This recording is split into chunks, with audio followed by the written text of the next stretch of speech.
First of all, I'd like to thank my friends for letting me borrow their equipment for this Pioneer Trek reenactment that we're doing. One thing that we are very interested in is safety, and so as the trail master, I will have a weather radio and communications with all the trail bosses and company captains on the trail. I also have communications with Mrs. LDS Prepper, who's going to be the camp master, and we'll also have communications with all the medical staff.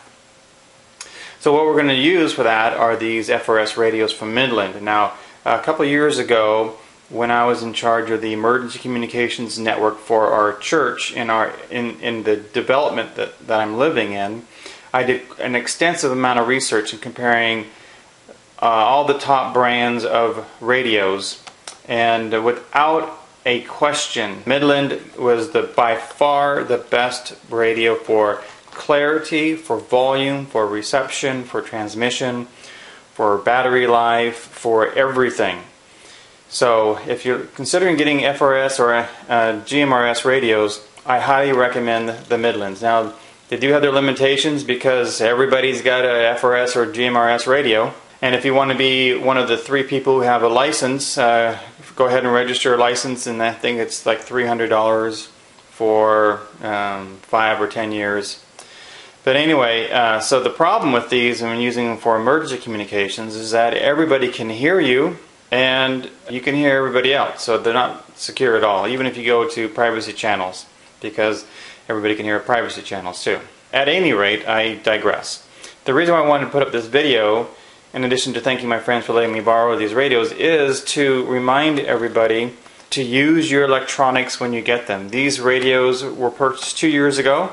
They're obviously probably not the latest version of this radio, but as you can see, this one I just picked up from a friend's house is still in the box. And this one here I picked up at another friend's house is out of the box, but you can still see has the display label on it.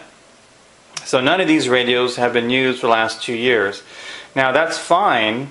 I picked up some radios from my niece's house, and they've got 2 sets of these radios, so they have 4 radios. And they had them plugged in the kitchen because they use them all the time in talking with the kids and just communicating around the house if the kids are outside or playing or whatever. So the reason why I wanted to mention that is because these have a 3-year warranty. It's the best warranty on the market. All the others had a 1-year warranty. However, if you open this up after 3 years, for the first time you plug it in and something doesn't work, you're out of warranty. Now, I have a radio that I was testing and the speaker no longer works. But I have the original receipt and it's under 3 years. And so I called up Midland. They said no problem, just send the radio back and we'll replace it. But I only know that because I'm using it. So I just encourage you, whatever electronics you're using, whether it's controllers or communications, whether anything that you buy that has moving or electronic parts, generators, whatever, get them out, put them through their task, run them like you would normally do it, maybe run them a little harder than what you normally do it, but make sure that they all work, and so if there's a problem, you're still under warranty.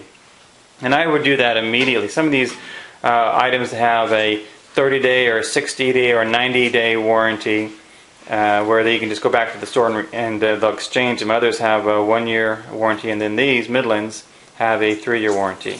So I encourage you to use your electronics when you get them, test them out, and then if you want to put them on the shelf, that's fine, but at least you know that they worked and you were able to take care of any problems.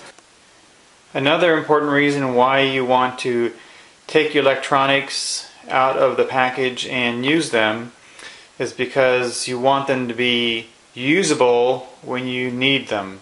Now, I just tested each of these radios here.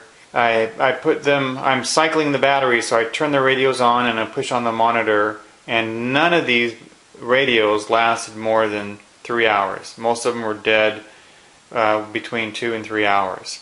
The other radios that I've been doing this with, other batteries, rechargeable batteries, and after about the 3rd or 4th time, these radios, the radios I tested with the rechargeable batteries, now last up to 12 hours and more with the cycled batteries. So use your electronics, cycle them, and they'll be ready for you to use when the emergency comes and when you need to use them. This is LDS Prepper out.